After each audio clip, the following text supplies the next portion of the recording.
una nueva sesión de esta Feria del Libro Virtual 2020, aunque la hemos visto ubicado por las dramáticas circunstancias del COVID-19, pero para nosotros era una obligación moral realizar esta Feria del Libro.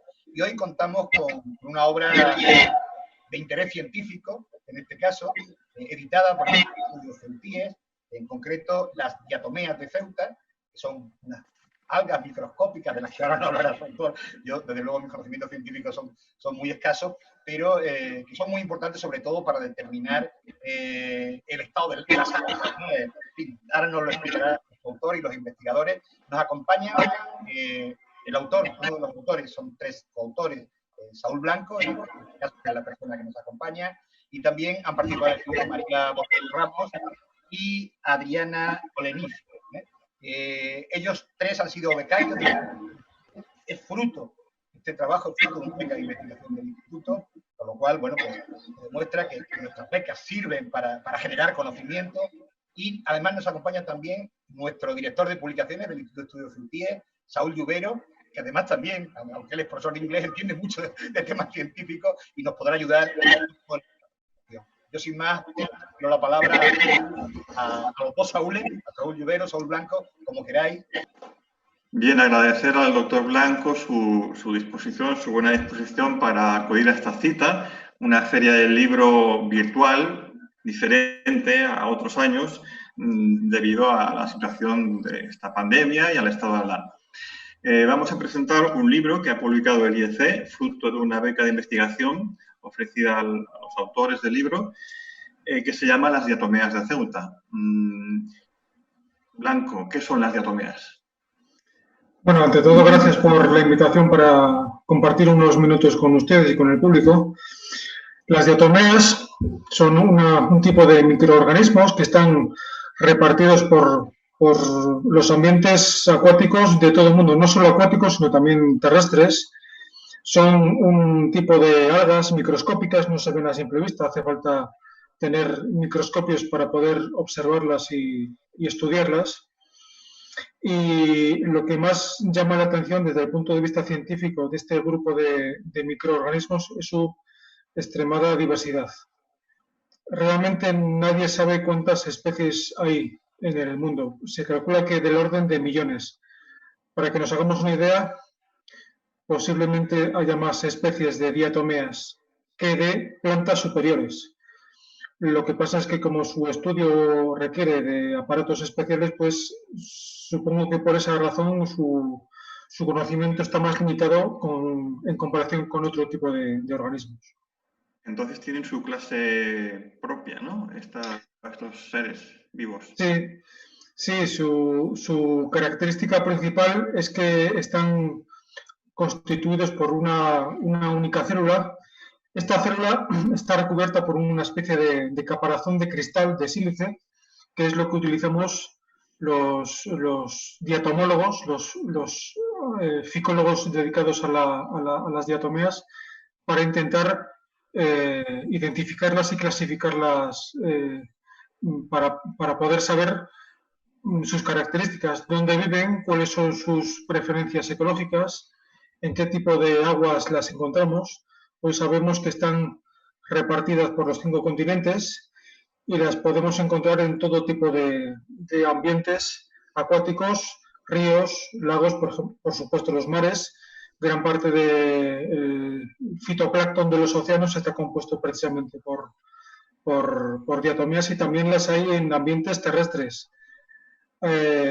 Relativamente reciente es el estudio de las comunidades de diatomeas, por ejemplo, de suelos, de cortezas de árboles, de paredes húmedas, de rocas húmedas, y las podemos encontrar en cualquier tipo de ambiente que tenga un poquito de humedad durante una pequeña parte del año. Ahí van a aparecer las diatomeas.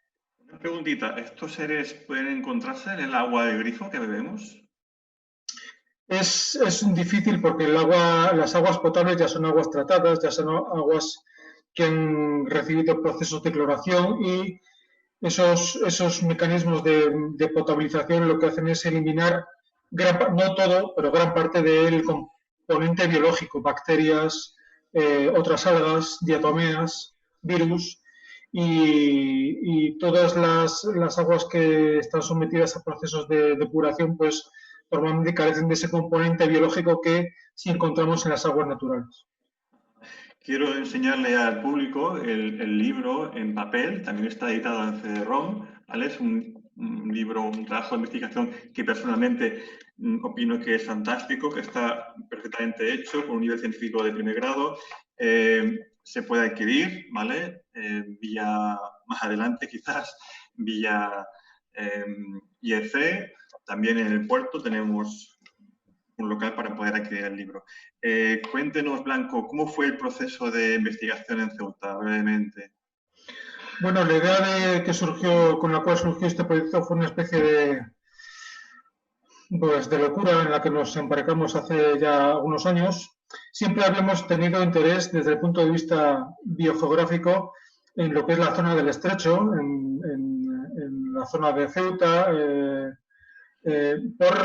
porque realmente, si nos damos cuenta, Ceuta está, desde el punto de vista de la distribución de los bioclimas, está en el centro del mundo.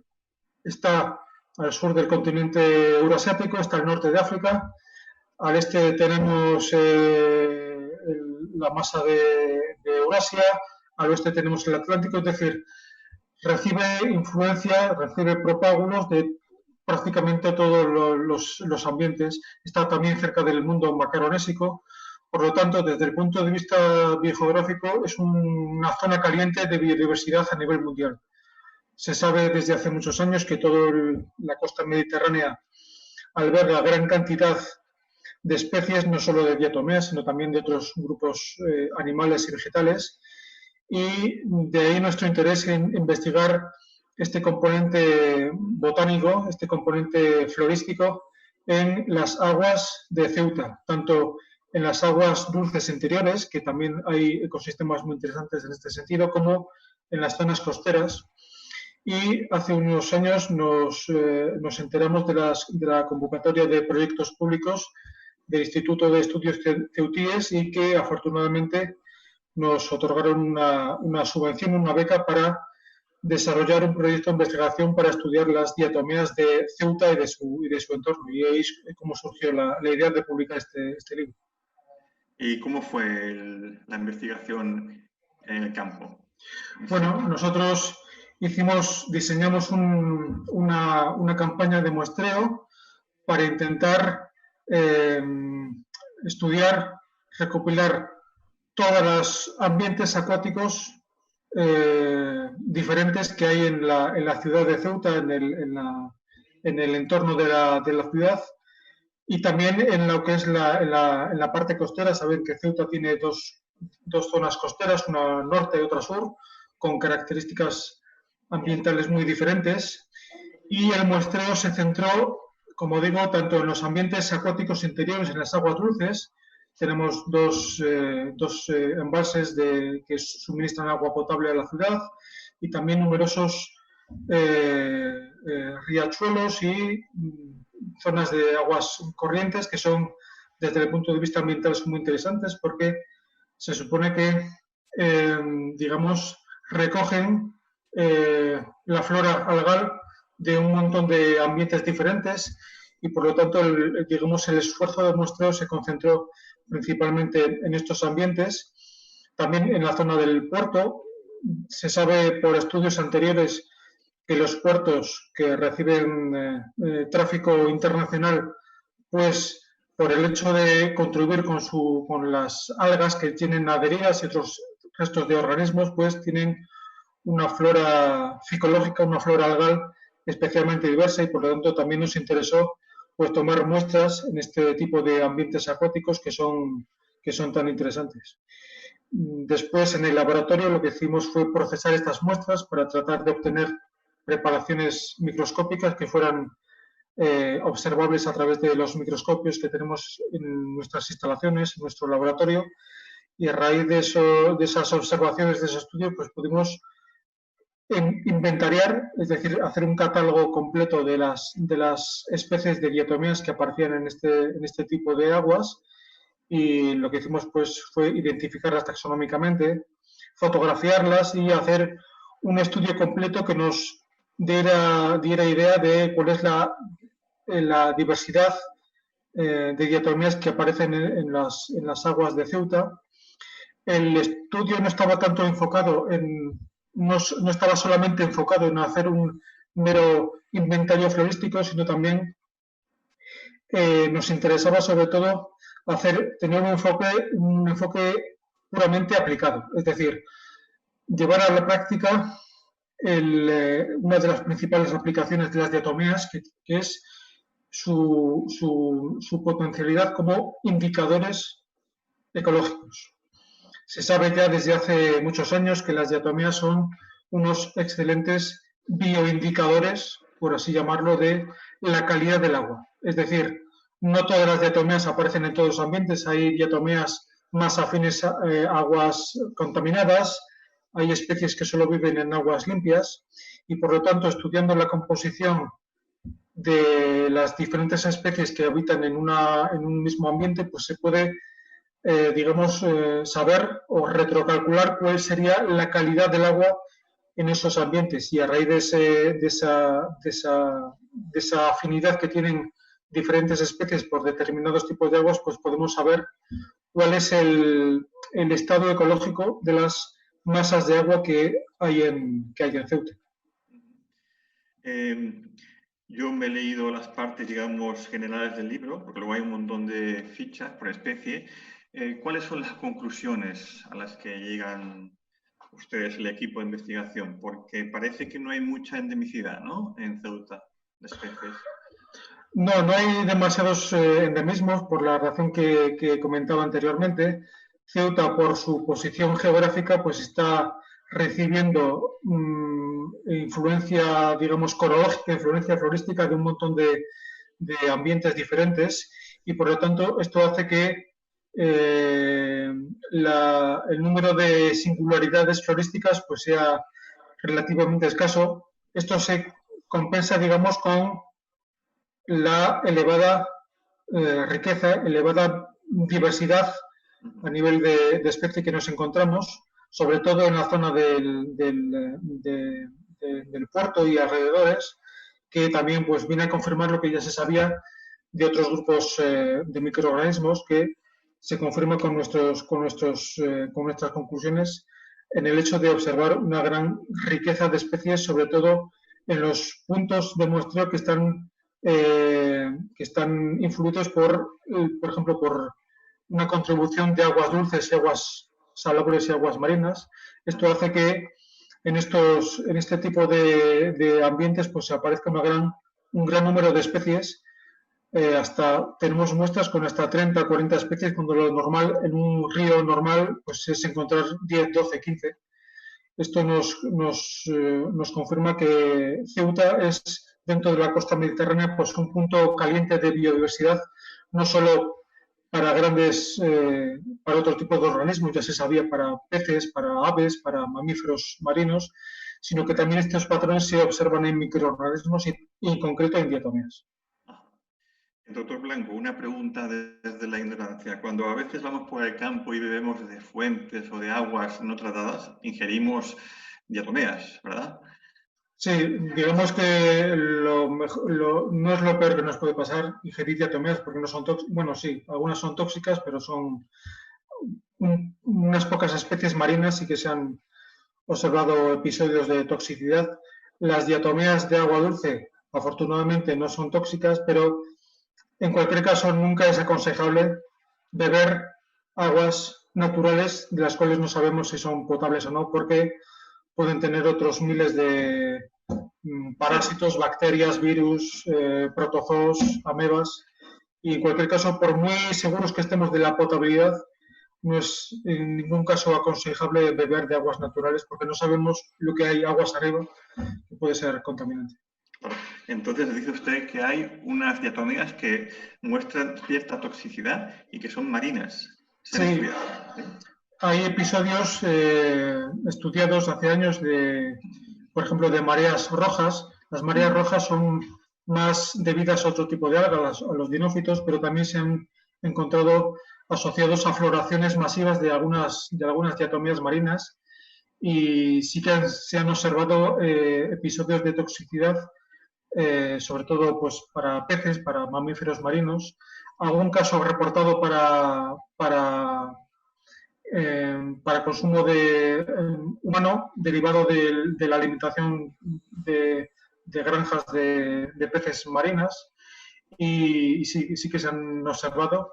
En el Mediterráneo no me consta, pero sí que se han observado en otro tipo de ambientes marinos, en el Atlántico, en otros océanos. Sí. Ajá. Decía usted, doctor, que las diatomeas funcionan un poquito como el canario en la mina, ¿no? Es decir, ¿qué aplicación tiene a nivel industrial o a nivel ambiental? Las diatomeas tienen un montón de aplicaciones prácticas, tanto a nivel científico como a nivel técnico industrial. Decíamos antes que las diatomeas son células aisladas que están cubiertas por un caparazón. Las diatomeas marinas son las responsables de gran cantidad de la producción primaria a nivel mundial. En contra de lo que piensa mucha gente, los grandes productores de oxígeno a nivel planetario no son los bosques tropicales, la Amazonía, es el fitoplancton, son las algas del fitoplancton de los océanos, en concreto de las diatomeas.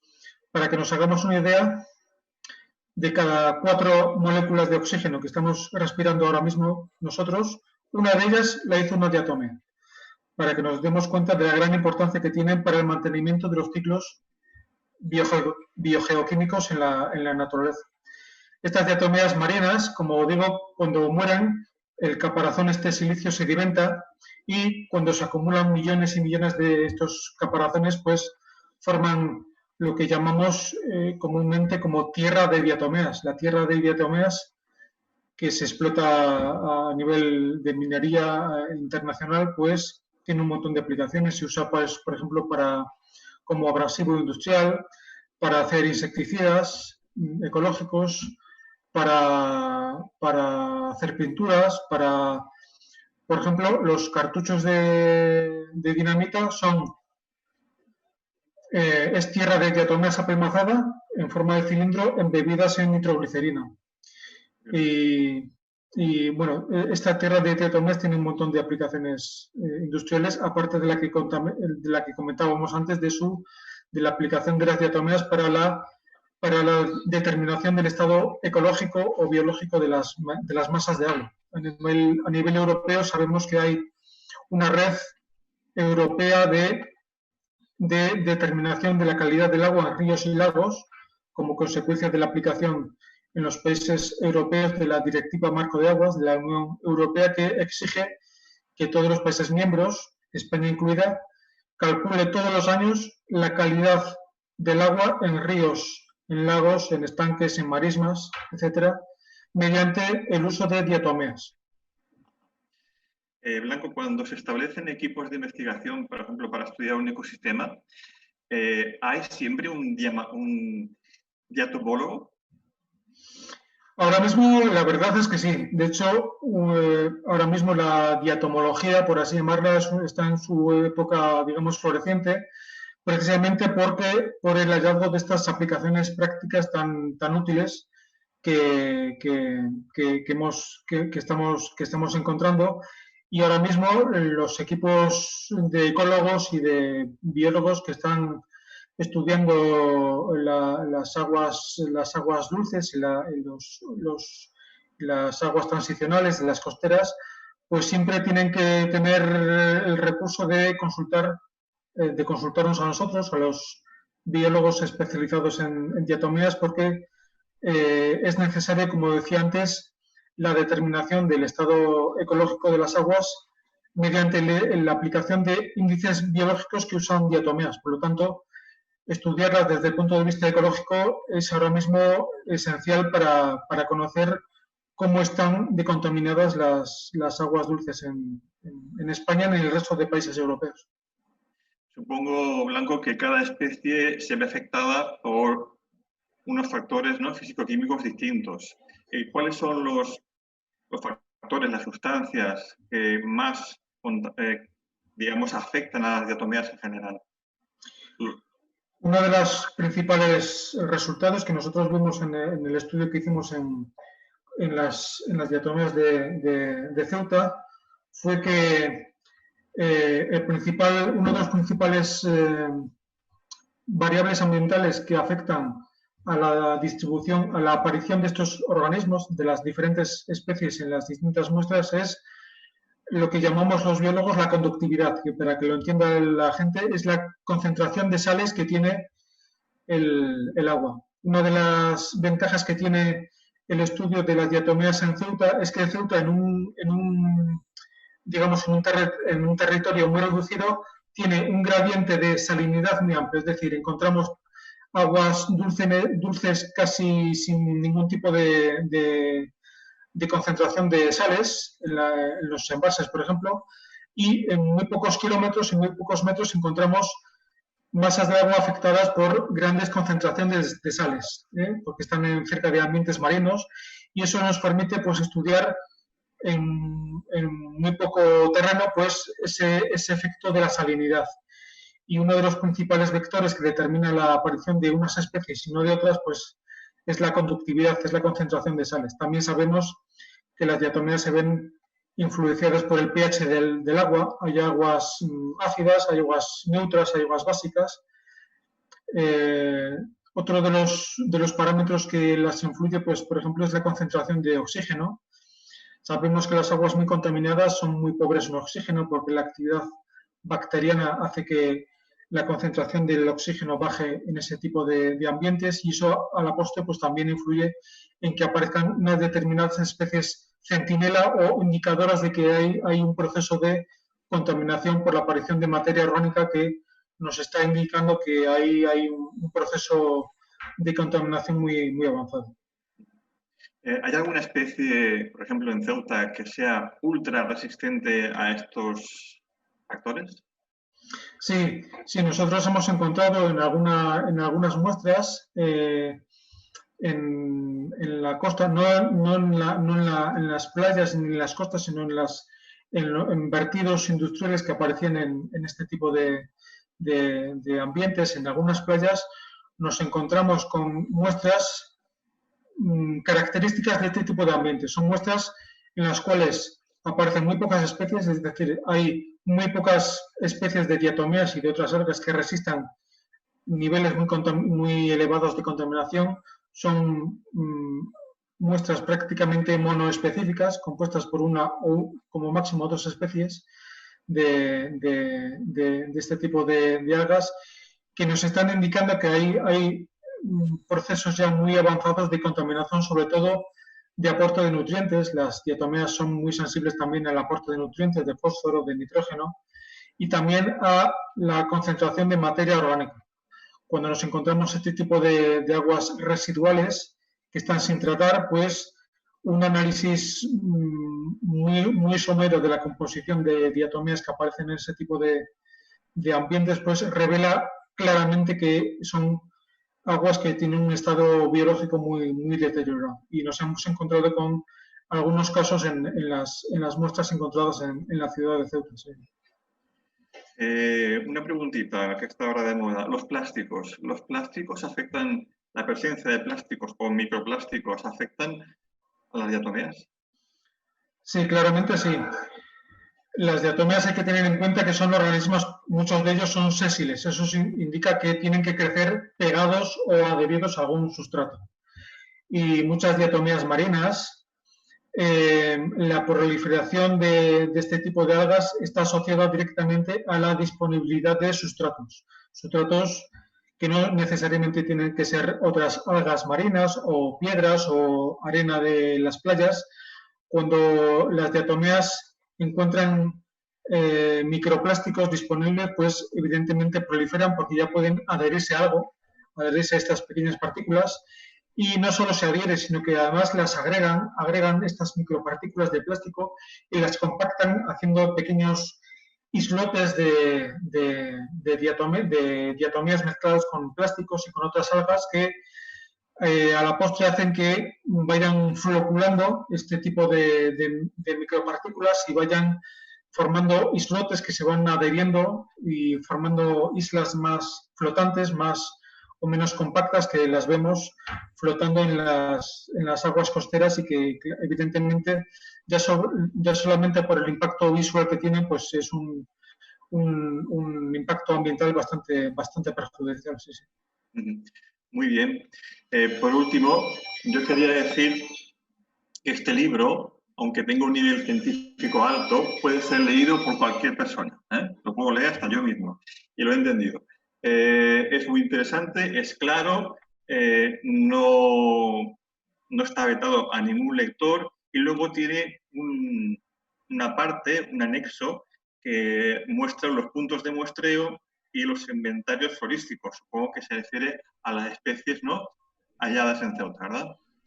Eso es, para cada uno de los puntos de muestreo, son creo que cerca de una treintena. Lo que tenemos es una ficha completa en la cual describimos ese ambiente concreto y además proporcionamos un listado de diatomeas, un listado que además está ilustrado tanto con fotografías de microscopio óptico y electrónico, como se ve ahí, y pues para cada una de las especies que encontramos, no para todas porque sería imposible, pero por lo menos para las más abundantes, las más repartidas en Ceuta, pues tenemos una ficha completa en la cual incluimos su descripción para poder identificarla al microscopio, sus principales preferencias ecológicas y, como digo, pues una serie de fotografías, de ilustraciones que permiten identificarla de forma sencilla. Doctor Blanco, yo no tengo más preguntas que hacerle, está todo muy claro. Yo le agradezco su disposición y su buena voluntad para estar aquí con nosotros en esta Feria del Libro virtual, y desde el IEC le agradecemos también su buen saber hacer junto con María Borrego Ramos y a Diana Oleniz. Muchas gracias. Gracias a ustedes. Un placer, encantado. En esta feria virtual del libro, Saúl Lluvero, Saúl Blanco, muchísimas gracias. Nos hubiera encantado que esto hubiera podido ser presencial, teneros aquí durante la Feria del Libro, pero sí existe el compromiso que en cuanto a la normalidad nos lo permita y las circunstancias lo permitan, podamos hacer una presentación presencial del libro. Te invitaremos, Saúl, a los autores, a ti y al resto de los autores, y tendremos en su día, cuando esto, pueda ser esa presentación presencial que nosotros queríamos haber realizado. Si no puede ser del libro, pues una conferencia, en fin, algo haremos que os permita venir a Ceuta y exponer vuestro trabajo. Sin más, daros las gracias por vuestra participación y despedimos esta nueva sesión de la Feria del Libro virtual. Muchas gracias.